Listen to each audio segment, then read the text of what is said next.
안 내면 다 카톡이나 이런 걸로 받아보셨죠? 몰라, 스팸 취급기까지는 괜찮은데 항상 애매해. 근데 만약 자잘한 거를 여러 번 팔면요? 얼마나 여러 번 하실 건데요? 중요한 것은 나의 투잡을 회사가 아냐 모르느냐잖아요. 아 뒷근형으로 당장 알긴 어려워요. 당장?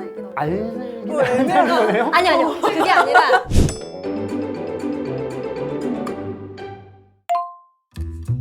안녕하세요. 사회초년생을 위한 재테크 토크쇼 타이머의 호스트를 맡은 전기영입니다. 안녕하세요. 물린 레몬에서 대박 레몬이 되고 싶은 한지연입니다. 재테크로 돈 버는 게 좋은 유튜버 절약 중독 300억씨 강승유입니다.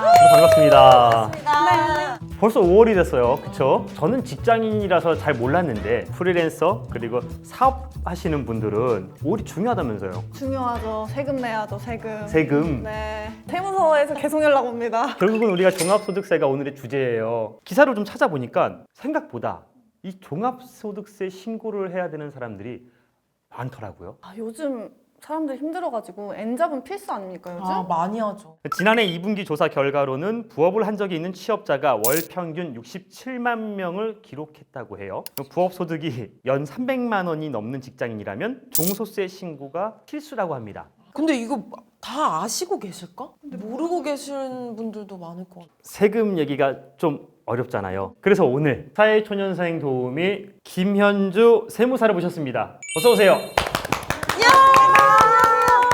저는 김현주 세무사라고 하고요. 지금 홍대 인근에서 라움 세무회계라는 세무사 사무실을 운영하고 있고, 그리고 세 분이서 말씀하셨지만 저도 N잡러거든요. 저는 세무사가 메인 직업인데 보험 설계사도 하고 있고요. 강사도 하고 있고 방송 출연도 하고 각종 직업을 다 직접 경험해보고 세금 신고를 해봤기 때문에 사실 제 걸로 테스트를 가장 많이 해봤습니다. 와, 진짜 엄친아. 근데 요즘 핫한 거 하나 좀 있잖아요. 국세청에서 종합소득세 환급을 간편하게 할 수 있는 서비스를 도입했다. 원클릭. 원클릭. 저 혹시 1사이트 아시는구나. 애청자. 네. 예전에 프리랜서 분들이나 세금 환급을 받으실 수 있는 분들이 신고를 하면 환급인데 신고를 안 해서 환급을 못 받은 경우가 몇 년 동안 되게 많았거든요.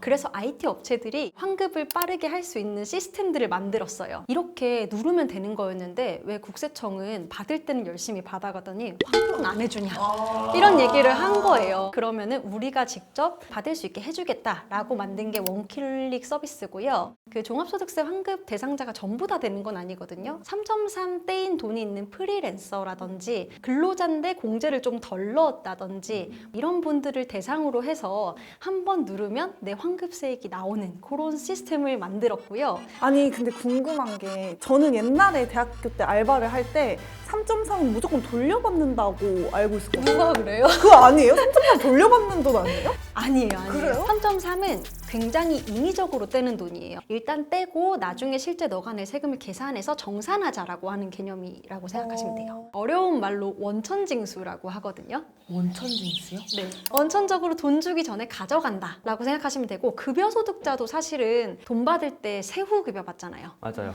세정급여랑 세후급여의 차이가 뭐 소득세랑 자대보험 이런 게 있는데 그런 것들이 원천징수고요. 많이 달라요. 한숨이 너무 깊어요. 그러면 종합소득세는 어떻게 하면 신고를 잘하는 거예요? 일단 원클릭 대상자로 나와서 원클릭으로 끝낼 수 있는 분들은 그렇게 하시면 돼요. 그리고 원클릭이 아니더라도 사실 종합소득세 신고를 쉽게 할 수 있도록 홈택스가 만들어 놨거든요.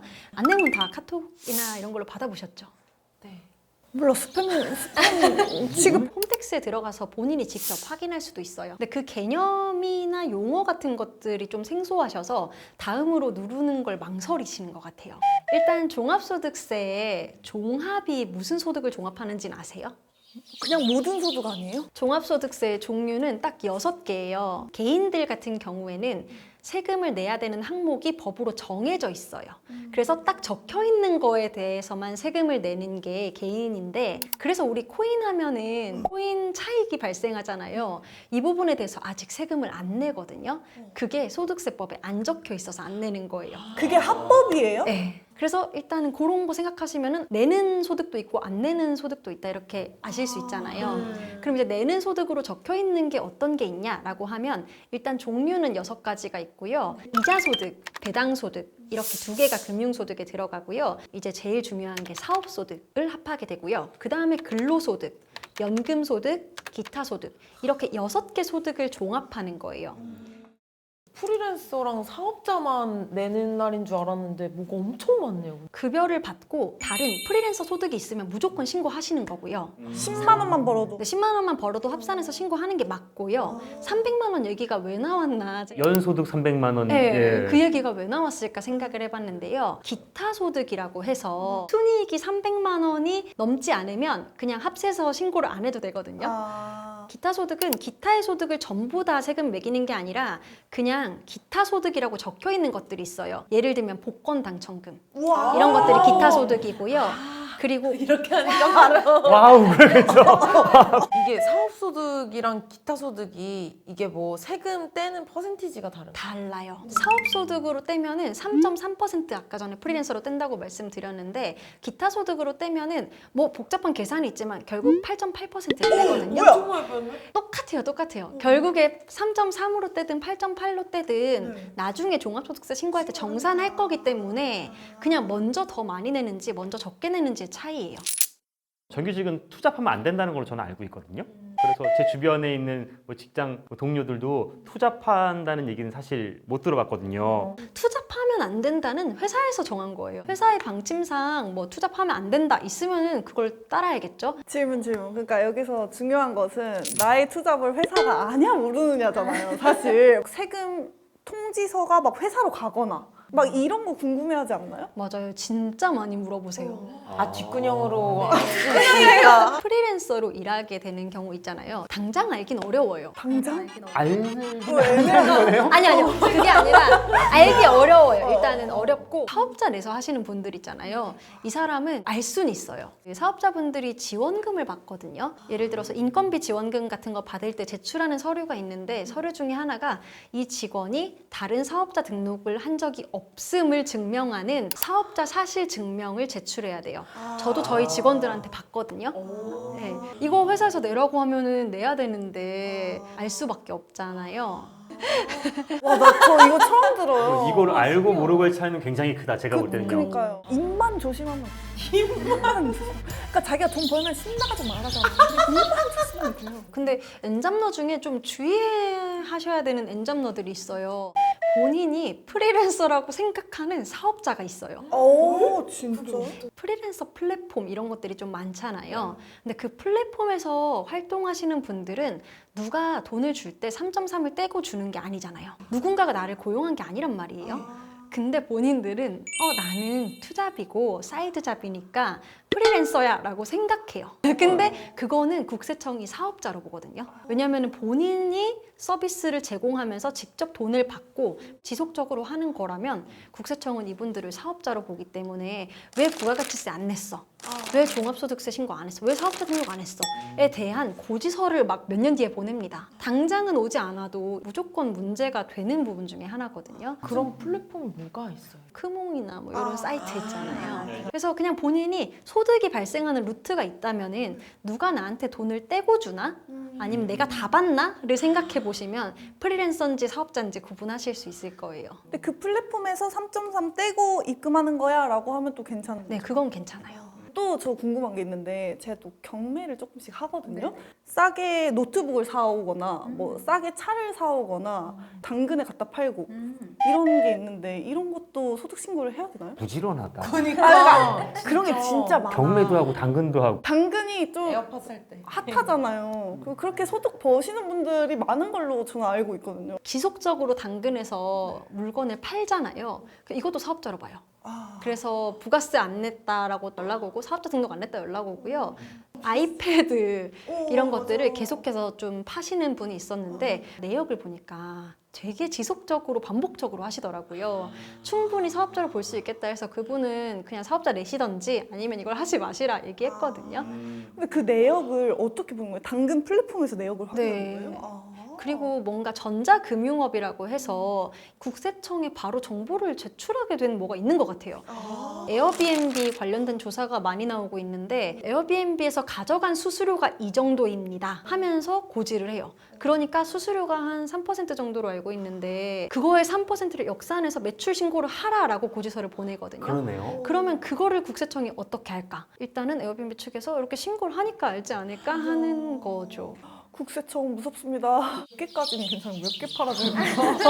이거 항상 애매해. 기준이 참. 그러니까 얼마나 자주? 뭐 1년에 하나면 괜찮아? 1년 하나면 저는 괜찮다고 생각해요. 1년에 3개?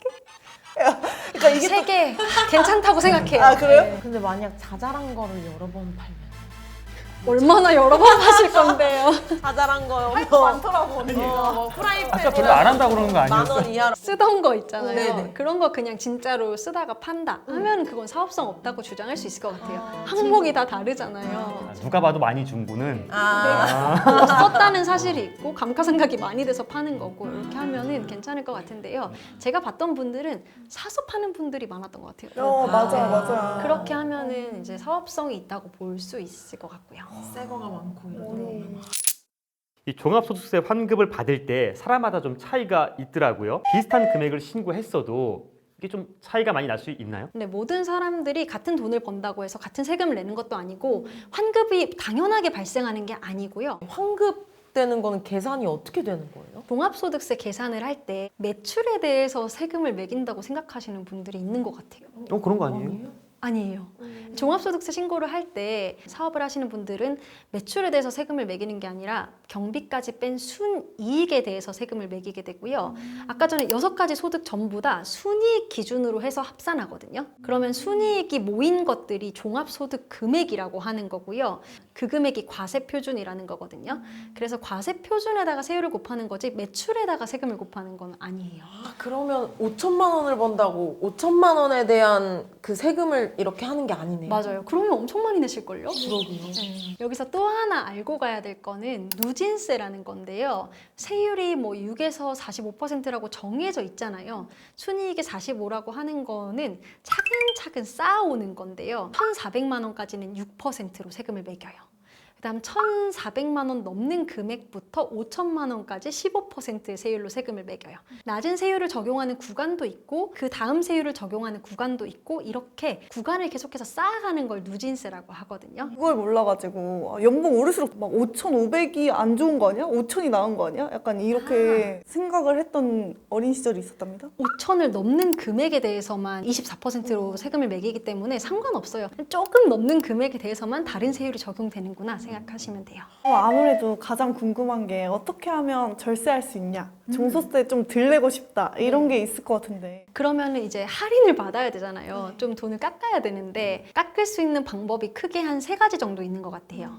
사업자 같은 경우에는 경비 처리를 할 수 있잖아요. 경비가 많으면 순이익이 줄어들겠죠. 그래서 그 경비 처리할 수 있는 것들을 좀 많이 잘 챙겨서 넣어야 되고요. 사업하면서 뭐 소모품 사거나 이런 식으로 비용 처리가 될 수 있는 것들이 있는데 혼자서 일하시는 분들이 식비를 많이 넣어요. 나는 사업하면서 밥 먹으니까 비용 처리를 해야겠다라고 하시는데요. 식비는 사업 안 해도 우리 밥 먹잖아요. 그런 것들 비용 처리 안 되는 거고요. 대신에 이제 제가 만약에 3분이랑 같이 식사를 해요.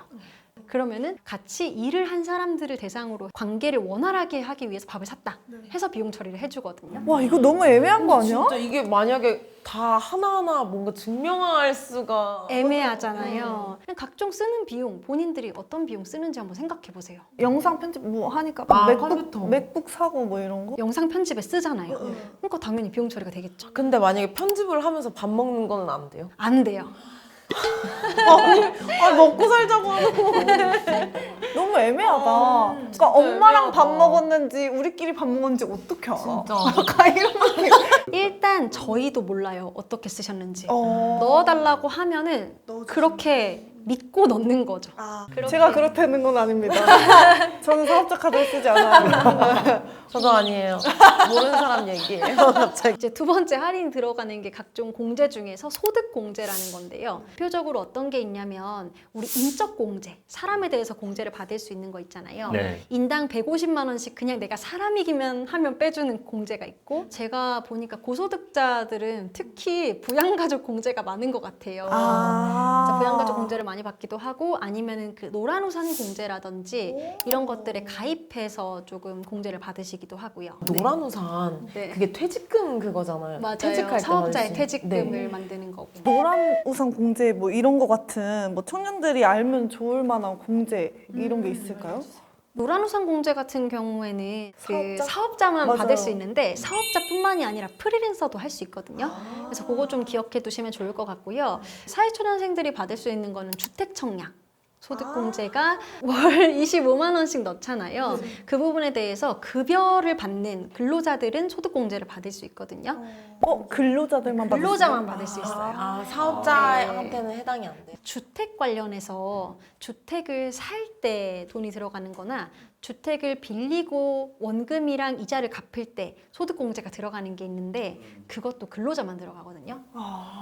그래서 사업자가 안 되는 공제들이 많아요. 꽤 많네요. 신용카드 소득공제, 신용카드로 얼마 쓰고 체크카드로 얼마 쓰고 이렇게 한다라고 하는 것도 있잖아요. 그런 것들도 전부 다 근로자만 받을 수 있는 공제거든요. 그러면은 저는 사업자인데 신용카드를 꼭 써야 될 필요는 없네요. 상관없어요. 신용카드 쓰든 체크카드 쓰든 경비 처리할 수 있어요.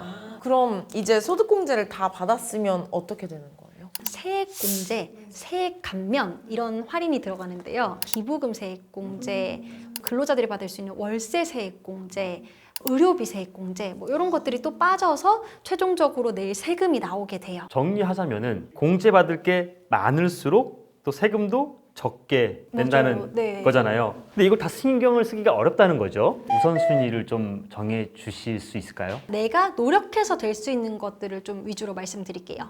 일단 소득공제 같은 경우에는 제가 아까 말씀드린 노란우산 공제를 사업자들은 받을 수 있고요. 주택청약은 이제 근로자분들이 공제를 받을 수 있는 게 노력해서 할 수 있는 것들이고요.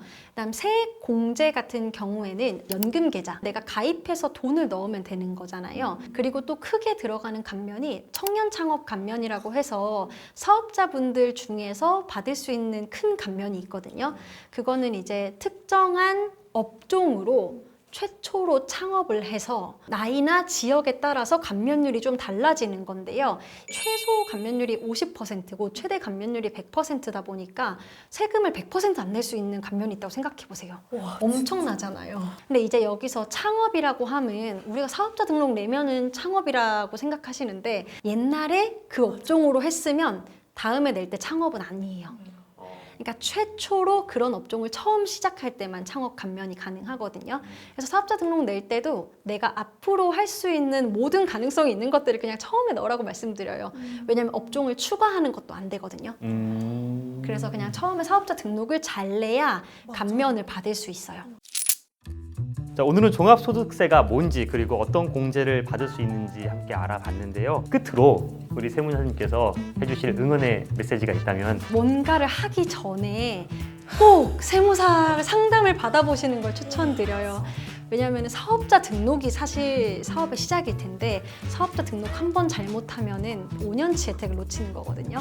그래서 무조건 뭔가 일을 저지르기 전에 상담을 받아보셔라. 제발 제발 간곡하게 부탁을 드립니다. 명언. 저지르기 전에 찾아와라. 감사합니다. 나와주셔서. 감사합니다.